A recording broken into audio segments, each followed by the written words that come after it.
Ready to move in premium triplex villas at Kollur APR Projects. Rythu Bandhu కోసం ప్రభుత్వం కఠినమైన విధి విధానాలు రూపొందిస్తుందా? పథకంలో భారీ మార్పులను తీసుకొస్తుందా?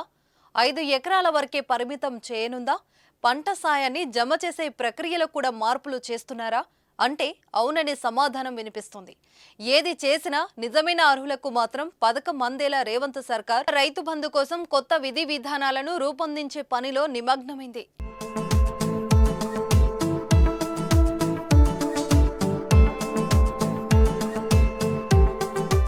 రైతు బంధు స్కీమ్ను రైతు భరోసాగా మార్చేందుకు ఇప్పటికే తెలంగాణలోని కాంగ్రెస్ ప్రభుత్వం నిర్ణయించగా మార్గదర్శకాలను కూడా పూర్తిగా మార్చేస్తుంది. బీఆర్ఎస్ హయాంలో భూస్వాములు, పారిశ్రామికవేత్తలు, సినీ రాజకీయ ప్రముఖులకు కూడా పంట సాయం అందడమే విమర్శలు చేసిన కాంగ్రెస్ ఇప్పుడు కేవలం నిజమైన అర్హులకు మాత్రమే అందించాలని భావిస్తుంది. ఈ మేరకు అధికారులు కసరత్తు చేస్తున్నారు. ఈ నేపథ్యంలోనే రైతు భరోసాను 5 ఎకరాల వరకే అందించనున్నట్లు తెలుస్తుంది. అంతేకాకుండా సాగులో ఉన్న భూమికే రైతు భరోసా ఇస్తామని కాంగ్రెస్ సర్కార్ ఇప్పటికే ప్రకటించింది. సాగు చేయని, సాగు చేయడానికి పనికిరాని కొండలు, గుట్టలు, రాళ్లు, రప్పలు ఉండే భూములకు ₹1 కూడా ఇచ్చేది లేదని తేల్చి చెప్పింది.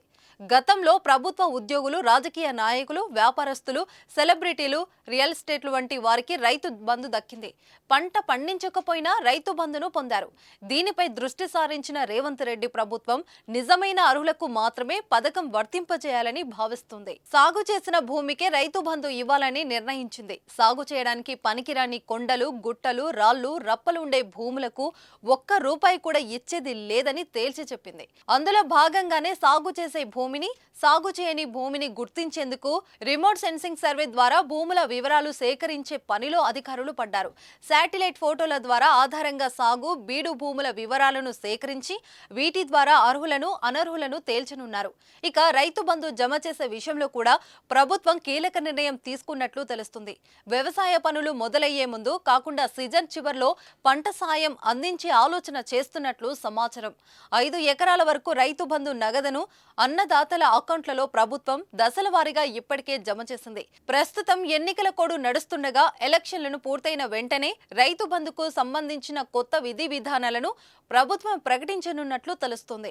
గత ప్రభుత్వం అందించిన పంట సాయాన్ని కాంగ్రెస్ ప్రభుత్వం పెంచింది. బీఆర్ఎస్ ఎకరాకు ₹5,000 చొప్పున ఇస్తే కాంగ్రెస్ ఎకరాకు ₹7,500 చొప్పున ఇస్తామని హామీ ఇచ్చింది.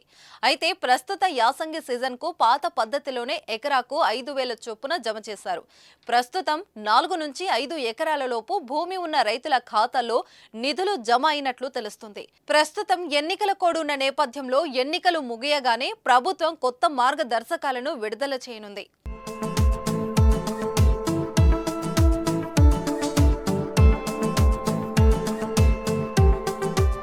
సుమన్ టీవీలో మీ పర్సనల్ అండ్ బిజినెస్ ప్రమోషన్స్ కోసం కింది నెంబర్కి కాంటాక్ట్ చేయండి.